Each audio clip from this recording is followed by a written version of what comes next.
One, two, three. Magic Podcast now. Welcome.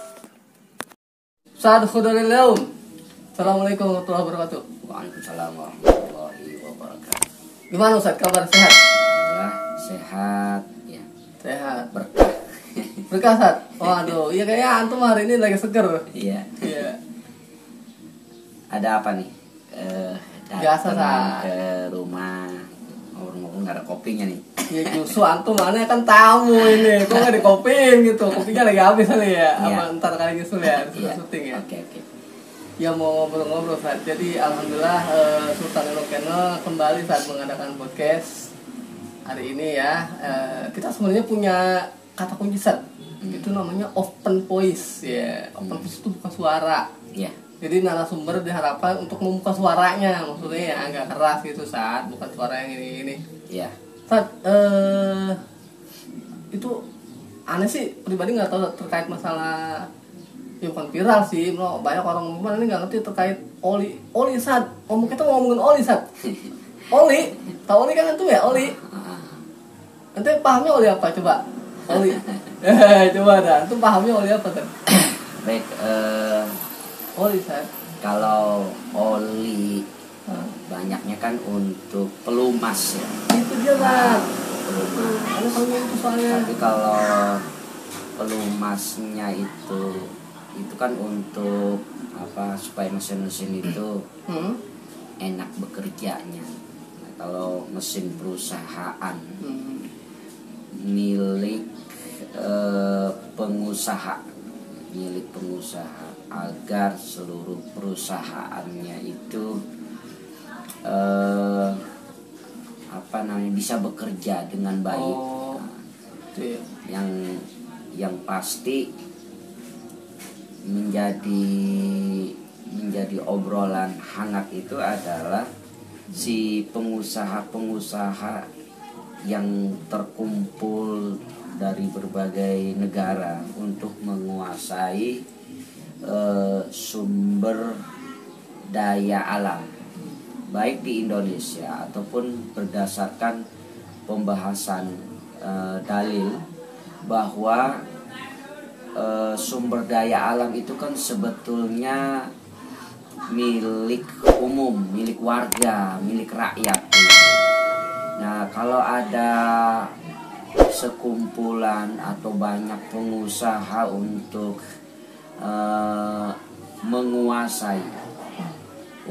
menguasai sumber daya alam itu kan sederhananya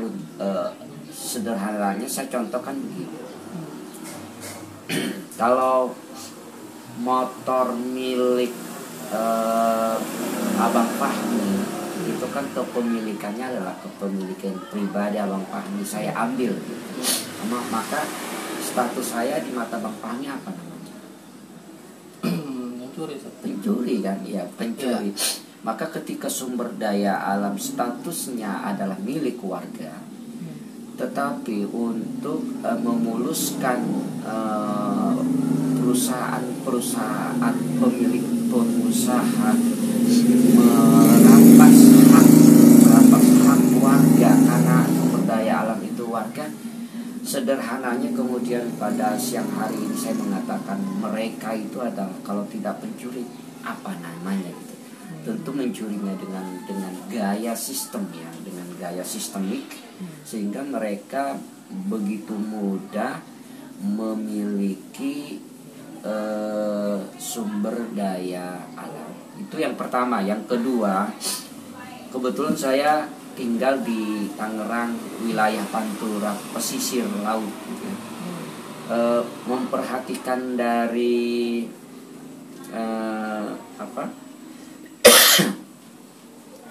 dari Kapuk sampai sini itu kan kepemilikan pantai oleh pengusaha itu luar biasa. Mereka membangun apartemen dan sebagainya. Seharusnya pesisir pantai itu juga kan sebetulnya milik umum yang tidak boleh diperjualbelikan apalagi ke pengusaha.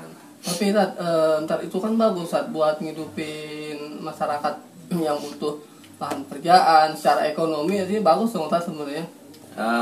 Iya nggak? standar untuk meningkatkan ekonomi itu bukan disandarkan kepada oligarki, bukan disandarkan kepada pengusaha. Jadi jangan dibalik. Jadi sumber daya alam itu harus dimanfaatkan sebesar-besarnya oleh rakyat, dan negara harus memiliki dukungan penuh baik sarana dan prasarana yang dibutuhkan oleh rakyat. Jadi kita melihatnya kehadiran apartemen, kehadiran berbagai bangunan-bangunan mewah dan lain sebagainya, kemudian kita tangkap itu untuk membantu ekonomi rakyat, itu keliru. Jadi seharusnya kita membangun ekonomi rakyat itu adalah memanfaatkan seluruh sumber daya alam. Misalkan kalau di pesisir Tangerang itu kan laut, bagaimana kita mendorong rakyat untuk memanfaatkan laut itu sebagai pencaharian, mata pencaharian yang menjadi sumber bagi rakyat. Nah, sehingga ekonomi itu bisa didorong oleh negara dalam rangka menghidupkan ekonomi rakyat. Itu yang pertama. Yang kedua, kehadiran gedung-gedung tinggi milik para pengusaha di tanah produktif itu juga sebetulnya kan membunuh ekonomi rakyat. Misalkan seharusnya zona hijau adalah zona untuk dikelola sebagai tanah pertanian gitu, harus dirampas oleh nafsu syahwatnya para pengusaha. Nah, ini juga akan menjadi kerugian besar bagi rakyat untuk mereka hidup. Nah, bukannya itu enggak kayaknya pasti kan orang juga merasa terbantu gitu saat dengan adanya itu kan, dengan adanya fasilitas itu kita saya bilang mereka bisa bekerja misal, karena kan mungkin keterbatasan modal itu kan menjadi kendala juga tuh. Jadi bukan begitu cara penjelasannya. Jadi bekerja itu kan sebetulnya tidak mesti keterikatan kepada oligarki, pengusaha-pengusaha dengan ini sederhananya saya sebagai orang desa misalkan, ketika sawah itu bisa dikelola menjadi kegiatan bekerja pertanian, juga kan sebetulnya menjadi basis ya, menjadi basis pertahanan ekonomi, pertahanan pangan bagi negara itu sendiri, khususnya bagi saya sebagai petani misalnya. Sisi lain itu ketika sawah itu menjadi tanah produktif, itu kan tidak saja beras, gabah beras yang dimanfaatkan oleh masyarakat secara umum, tetapi juga di sana kita bisa, waktu saya kecil tuh ingat mancing belut gitu kan, lindung terus ada ikan betok, ada ikan betik, terus ikan perek lalu gabus gitu kan. Nah itu dari sisi pakan ya, bukan pakan, makanan untuk makan. Sayurannya nanti ada beragam sayuran alamiah yang tumbuh di persawahan. Nah, itu yang disebut dengan tanah produktif, itu bermanfaat luar biasa. Sisi lain itu kan ada rumput-rumput yang bisa dimakan, dinikmati oleh kambing, sehingga itu tadi pertahanan pangan nasional itu sebetulnya dari hal yang sederhana gitu, dari hal yang sederhana. Nah, kalau gambaran seperti yang ditanyakan oleh Abang Fahmi tadi, itu justru kita sebagai warga Indonesia menjadi budak di mata asing, di mata para pengusaha gitu. Jadi jangan dipersempit bekerja itu harus di kantor gitu. Ya, tapi kan gila. Justru yang sekarang tumbuh adalah ketika saya seorang anak sekolah nih. Saya lulus kuliah, ya saya kerja gitu. Malah justru saya pengennya atau teman-teman orang-orang luar, ya kerja di perusahaan yang munafik gitu, Dan. Ya. Itu kan gimana kan sebenarnya? Nah, lagi-lagi akhirnya orientasi pendidikan kita juga kan mengarah kepada bekerja. Iya. Bukan membuat pekerjaan. Ya, justru Nah, itu itu jadi ada suasana yang berbeda ketika di desa. Mereka bekerja langsung menyatu dengan suasana desa, suasana perdesaan. Sehingga kalaupun umpamanya misal antum sebagai insinyur harusnya mencari insinyur pertanian misalkan gitu. Atau ilmu sains yang berkaitan dengan pertahanan pangan, atau ilmu-ilmu yang berkaitan dengan ilmu yang berkaitan yang membuka lapangan kerja. Selanjutnya ketika kita kuliah gitu ya, sekolah kuliah, ketika orientasinya bekerja itu kalau bisa sih di off kan orientasi belajar kita kan sebetulnya bukan untuk bekerja sebenarnya. Muka pengusaha kali ya maksudnya. Ya mencari ilmu saja. Lillahi ta'ala kita mencari ilmu. Oh iya. Ngumpulin ilmu, kalau udah banyak nanti mungkin mau apa ya, tinggal juga kan kita bidang. Juga banyak melihat orang yang ketika ambil jurusan ambil jurusan apa gitu, kemudian bekerjanya tidak sesuai dengan jurusan yang waktu dia kuliah. Itu umpami. Kalau misalnya kita kuliah kayak ngambil jurusan kalau untuk memasak tuh kayak kuliner, masak. Ya. Itu gimana? Kan misalkan yang antum tanya itu disiplin ilmu kuliner dan sebagainya di tempat kuliah ya. Nah, itu kan butuh bahan. Bahannya itu dari perkebunan, dari pertanian, dari laut, kelautan gitu. Antum kebayangkan dari satu posisi profesi menjadi kuliner, kemudian apa yang antum butuhkan ketika antum menjadi kuliner. Maka kemudian dari berbagai kebutuhan kuliner yang antum munculkan, maka kemudian intinya adalah antum membutuhkan tanah produktif. Nah, ketika membutuhkan tanah produktif berarti membutuhkan tenaga yang mengelola pertanian, perkebunan, dan kelautan. Nah, sehingga secara umum ekonomi rakyat itu akan meningkat, terbantu. Nah, kalau tadi pertanyaan Abang pahami seperti tadi, justru kita menjadi bangsa kuli. Bangsa kuli. Gitu. Nah, seperti yang di Papua gitu ya, tambang emas itu. Harusnya perusahaan tambang emas itu menjadi kuli di negeri kita. Bukan kan masalahnya gitu. Di sana kan perlu tenaga ahli ya. Saya pernah dengar, saya nggak tahu di mana pernah dengar. Justru mungkin keahlian yang hebat katanya orang Indonesia numpangnya saya nggak ngerti itu. Kan itu katanya. Jadi gini, anggap saja misal warga kita adalah warga yang tidak punya sumber daya manusia yang cukup untuk mengelola tambang misalkan. Ya anggap saja begitu misalkan. Padahal tenaga ahli Indonesia tidak diragukan. Walaupun begitu misalkan kehadiran perusahaan Amerika yang menggali tambang emas di Papua, itu mereka kulik saja ke negara kita dan negara membayar, tetapi seluruh kekayaan sumber daya alam yang diambil oleh mereka itu milik negara yang harus dikembalikan kepada rakyat. Sehingga perusahaan Amerika itu menjadi kuli di negeri kita. Jangan dibalik begitu. Jadi warga kita menjadi kuli di perusahaan mereka.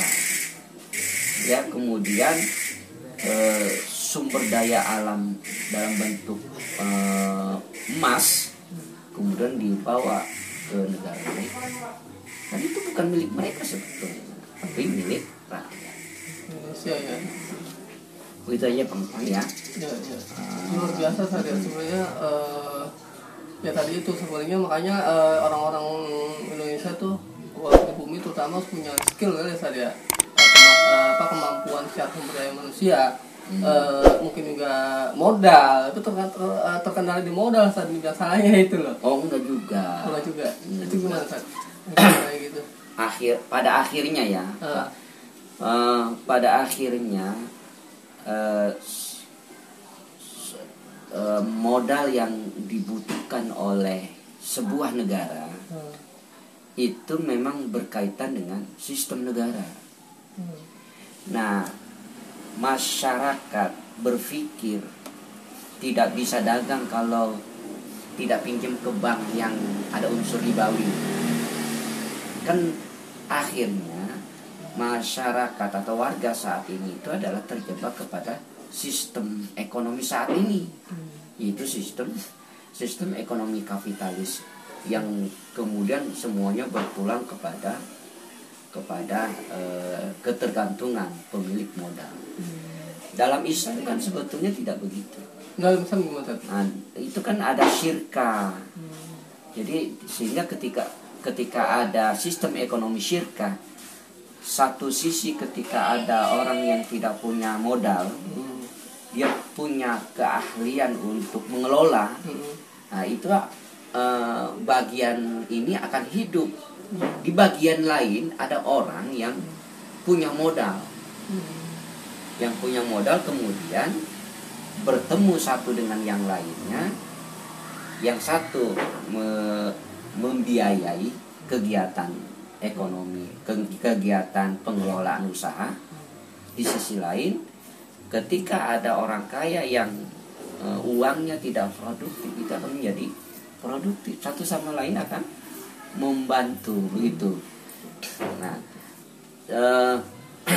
sehingga syirkah ini adalah menjadi bagian ekonomi yang dikembangkan oleh Islam. Jadi gitu ya. Jadi luar biasa, artinya peranan Islam itu sebenarnya sangat urgensi, kepentingan bagi bangsa itu luar biasa saja. Betul. Jadi kalau misalkan negara ini mau saja kembali kepada Islam, bukan dalam bentuk ibadahnya saja, bukan dalam bentuk ibadah mahdoh, hanya sholat, hanya boleh sholat, puasa saja, atau haji saja, itu juga haji karena proyeknya banyak duitnya, jadi diurusin gitu. Harusnya dari semua kegiatan yang berkaitan dengan kehidupan maka disandarkan kepada Islam. Itu kira-kira ini obrolan kita pada siang hari ini. Ya, mudah-mudahan pemirsa di Sultan Denok Channel ya, ini kesannya Denok itu ke perempuan, padahal ini nama kampung ya. Nggak usah sebut kampungnya Sat. Iya. Ya, pokoknya Denok makanya justru namanya perempuan. Jadi memang Sultan. Jadi kalau kita ngomong Sultan Denok, ada Sultan itu laki-laki ya. Iya. Satunya Sultan ganteng, Sultan keren, itu Sultan Denok. Justru unik Sat. Iya. Mungkin si Sultan punya istri cantik, jadi Sultan Denok. Cakep enggak? Udah Sat gitu dong. Oke. Berarti ntar kita ketemu kita di sesi berikutnya ya. Sesi hari ini. Jadi begitu teman-teman, ini kita luar biasa, isinya kayak daging semua Saat ini bulan hari ini daging semua. Kita ketahui itu sedikit, tapi dagingnya banyak. Mudah-mudahan teman bisa tercerahkan. Pokoknya yang setuju nggak setuju, ya ditonton aja, mudah-mudahan ada manfaatnya nih Sat. Amin. Begitu Sat. Oke Sat ya. Minimal pemirsa itu menjadi motivasi diri untuk kembali kepada Islam.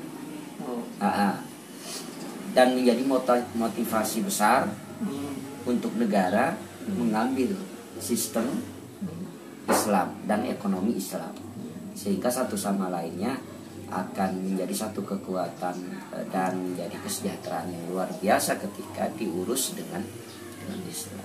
Begitu. Jadi luar biasa konsepnya, antum sudah punya kayak ini konsep tentang ekonomi ya. Secara ini ngomong kalau mau bercanda, kalau saya jadi presiden, aneh angkat nanti jadi menteri perekonomian. Canda ini mas Sat, ya kali aja nanti bener ya. Ya, gitu kita dah. Makasih banyak Mas Saudari sudah menyaksikan waktu di Sultan Enok. Mudah-mudahan ada manfaat buat teman-teman. Kita ketemu di sesi berikutnya. Assalamualaikum warahmatullahi wabarakatuh. Waalaikumsalam warahmatullahi wabarakatuh. 3, 2, 1. Thanks very much.